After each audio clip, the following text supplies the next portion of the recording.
দূরদর্শন কেন্দ্র জলপাইগুড়ির কৃষি দর্শন অনুষ্ঠানে স্বাগত। শুরু করছি ক্ষেত খবর ও হাটে বাজারে। ক্ষেত খবরের আজকের বিশেষ খবর হল 12 মাস কপি চাষ, অধিক লাভে অল্প জমিতে মাশরুম চাষ, কৃষিতে আধুনিক যন্ত্রের ব্যবহার। এবার আসছে বিস্তারিত খবরে। কপি মূলত শীতকালীন সবজি হিসেবে চিহ্নিত, সে ফুলকপি হোক বা বাঁধাকপি কিংবা কপি জাতীয় অন্যান্য সবজি। আমাদের এই রাজ্যে কৃষক বন্ধুরাও সাধারণত শীতকালে কপি চাষ করে থাকেন। কিন্তু এই কপি বা কপি জাতীয় সবজি কিভাবে সারা বছর উৎপাদন করা যাবে, এই নিয়েই কাজ করছে উত্তরবঙ্গ কৃষি বিশ্ববিদ্যালয়ের খড়িবাড়ি আঞ্চলিক গবেষণা কেন্দ্র। এ বিষয়ে আমাদের জানালেন ডক্টর ওয়াসিম রেজা। প্রথমে বলি যে ফুলকপি বাঁধাকপির চাষটা খুব গুরুত্ব হয়ে দাঁড়িয়েছে আমাদের ক্ষেত্রে। এই জন্য যদি ভেজিটেবলের মধ্যে দেখি যে ফুলকপি বাঁধাকপির চাহিদা খুব বেশি। তার কারণটা হচ্ছে যে আমরা সচরাচর এই ফসলটা খেতে খুব ভালোবাসি এবং গ্রিন, এবং এটা হচ্ছে চাহিদা, যেহেতু বয়েল করে খাওয়া যায়, এর গুণাগুণ খুব বেশি। এবং এই চাষটা আগে আমরা শীতকালে করতাম, কিন্তু আমরা যদি বেগুন বা অন্য কোনো জাত দেখি, বেগুন চাষ করতে গিয়ে অনেক সময় দেখেছি বেগুনে বিভিন্ন রকম রোগ উপদ্রব দেখা যায় মানুষের শরীরে। সেই জন্য এর চাতে এই চাষটা খুব ভালো। বেগুনও দরকার, তা না বেগুনও দরকার সবজির মধ্যে, কিন্তু এই বাঁধাকপি ফুলকপির চাষটা খুবই ভালো। এবং এটা আমরা যদি সালাড হিসাবে খাই, আমরা সেদ্ধ করে খাই, রান্না করে খাই এবং সুস্বাদু হয়। এই চাষ আমরা সারা বছরই এখন করে থাকি, কারণ আমাদের যে হারে চাষবাস বাড়ছে তাতে আমাদের, এবং মানুষের চাহিদা যেভাবে বাড়ছে তাতে আমরা সারা বছরই আমাদের ফসলের দরকার। এবং এই সারা বছর ফসলের জন্য সেভাবে আমাদের বীজ তৈরি হয়ে গেছে, যে সামারের সময় সামার বীজ, উইন্টারের সময় উইন্টার বীজ, এবং আদার্স সময় যে কোনো সময় আমরা লাগাতে গেলে সে সময় বীজ, বর্ষার বীজ এর পাওয়া যায়।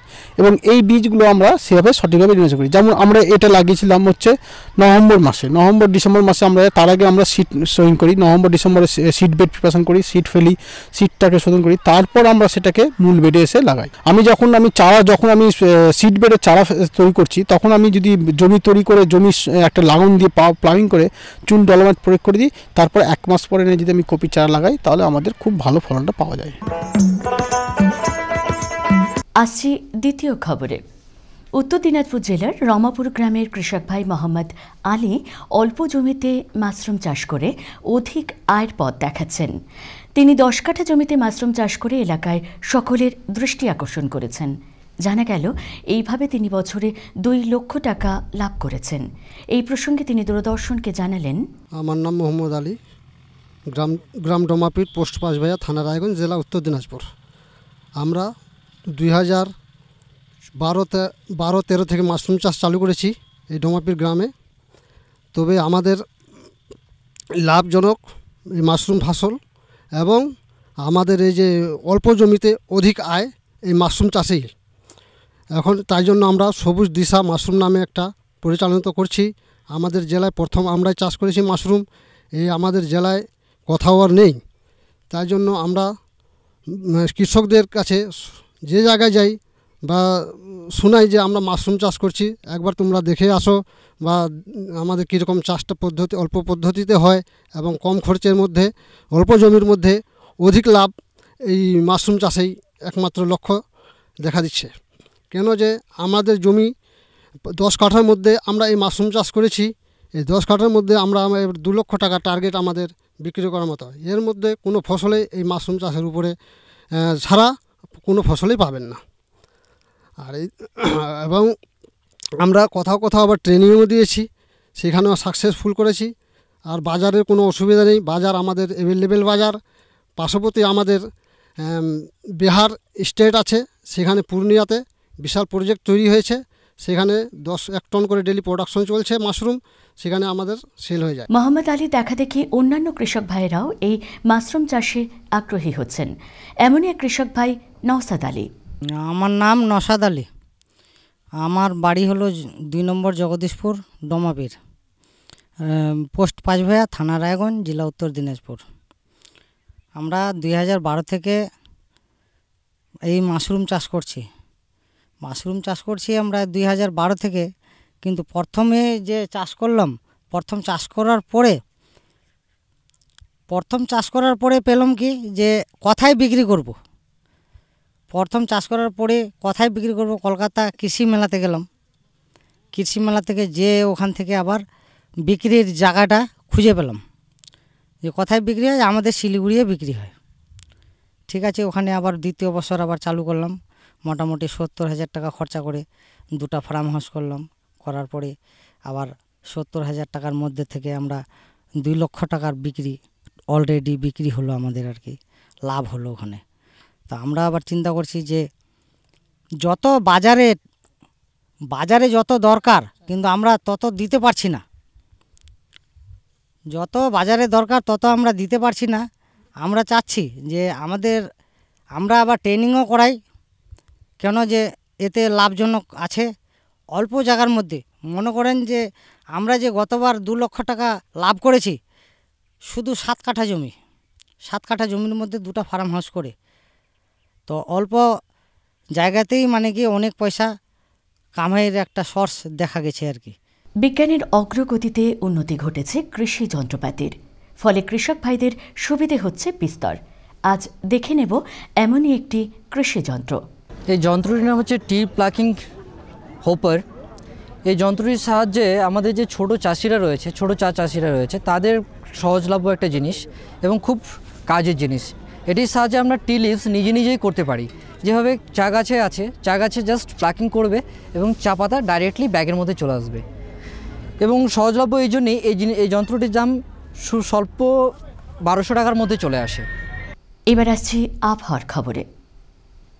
উত্তরবঙ্গ কৃষি বিশ্ববিদ্যালয় থেকে প্রাপ্ত খবর অনুযায়ী আগামী কয়েকদিনের আবহাওয়ার পূর্বাভাস সম্পর্কে আপনাদের জানিয়ে দিচ্ছি। কোচবিহার জেলা আগামী 3 দিন পরিষ্কার আকাশ, বৃষ্টিপাতের সম্ভাবনা নেই।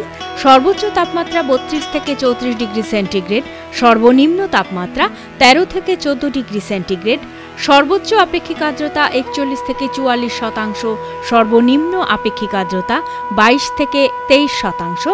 বাতাসের বেগ ঘন্টায় 8 থেকে 9 কিলোমিটার। জলপাইগুড়ি জেলা আগামী 3 দিন পরিষ্কার আকাশ, বৃষ্টিপাতের সম্ভাবনা নেই। সর্বোচ্চ তাপমাত্রা 32 থেকে 34 ডিগ্রি সেন্টিগ্রেড, সর্বনিম্ন তাপমাত্রা 15 থেকে 16 ডিগ্রি সেন্টিগ্রেড। সর্বোচ্চ আপেক্ষিক আর্দ্রতা 42 থেকে 46%, সর্বনিম্ন আপেক্ষিক আর্দ্রতা 25 থেকে 27%। বাতাসের বেগ ঘন্টায় 5 থেকে 6 কিলোমিটার। উত্তর দিনাজপুর জেলা আগামী 3 দিন পরিষ্কার আকাশ, বৃষ্টিপাতের সম্ভাবনা নেই। সর্বোচ্চ তাপমাত্রা 32 থেকে 34 ডিগ্রি সেন্টিগ্রেড, সর্বনিম্ন তাপমাত্রা 22 থেকে 23 ডিগ্রি সেন্টিগ্রেড। সর্বোচ্চ আপেক্ষিক আর্দ্রতা 34 থেকে 39%, সর্বনিম্ন আপেক্ষিক আর্দ্রতা 17 থেকে 18%। বাতাসের বেগ ঘন্টায় 8 থেকে 9 কিলোমিটার। উত্তরবঙ্গের বিভিন্ন জেলার নিয়ন্ত্রিত বাজারের কৃষিজ পণ্যের পাইকারি দর সম্পর্কে এবারে আপনাদের জানিয়ে দেওয়া হচ্ছে। দিনহাটা নিয়ন্ত্রিত বাজারের বাজার দর: বেগুন 850 টাকা থেকে 950 টাকা প্রতি কুইন্টাল, কাঁচা লঙ্কা 1950 টাকা থেকে 2050 টাকা প্রতি কুইন্টাল, পাট 5150 টাকা থেকে 5250 টাকা প্রতি কুইন্টাল, ধান 1050 টাকা থেকে 1150 টাকা প্রতি কুইন্টাল, আলু 900 টাকা থেকে 1000 টাকা প্রতি কুইন্টাল, চাল 2000 টাকা থেকে 2100 টাকা প্রতি কুইন্টাল। হলদিবাড়ি নিয়ন্ত্রিত বাজারের বাজার দর: বেগুন 700 টাকা থেকে 800 টাকা প্রতি কুইন্টাল, বাঁধাকপি 400 টাকা থেকে 500 টাকা প্রতি কুইন্টাল, ফুলকপি 800 টাকা থেকে 1000 টাকা প্রতি কুইন্টাল, কাঁচা লঙ্কা 1300 টাকা থেকে 1500 টাকা প্রতি কুইন্টাল, পাট 5000 টাকা থেকে 5200 টাকা প্রতি কুইন্টাল, ধান 1100 টাকা থেকে 1200 টাকা প্রতি কুইন্টাল, আলু 750 টাকা থেকে 850 টাকা প্রতি কুইন্টাল, চাল 2300 টাকা থেকে 2400 টাকা প্রতি কুইন্টাল, টমেটো 350 টাকা থেকে 450 টাকা প্রতি কুইন্টাল। ইসলামপুর নিয়ন্ত্রিত বাজারের বাজার দর: পাট 5500 টাকা থেকে 5700 টাকা প্রতি কুইন্টাল, আলু 775 টাকা থেকে 825 টাকা প্রতি কুইন্টাল, চাল 2100 টাকা থেকে 2200 টাকা প্রতি কুইন্টাল। কালিয়াগঞ্জ নিয়ন্ত্রিত বাজারের বাজার দর: পাট 5300 টাকা থেকে 5500 টাকা প্রতি কুইন্টাল, চাল 2500 টাকা থেকে 2700 টাকা প্রতি কুইন্টাল, গম 1600 টাকা থেকে 1700 টাকা প্রতি কুইন্টাল। ক্ষেত খবর ও হাটি বাজারে এখানে শেষ করছি। দেখতে থাকুন কৃষি দর্শন অনুষ্ঠান। নমস্কার।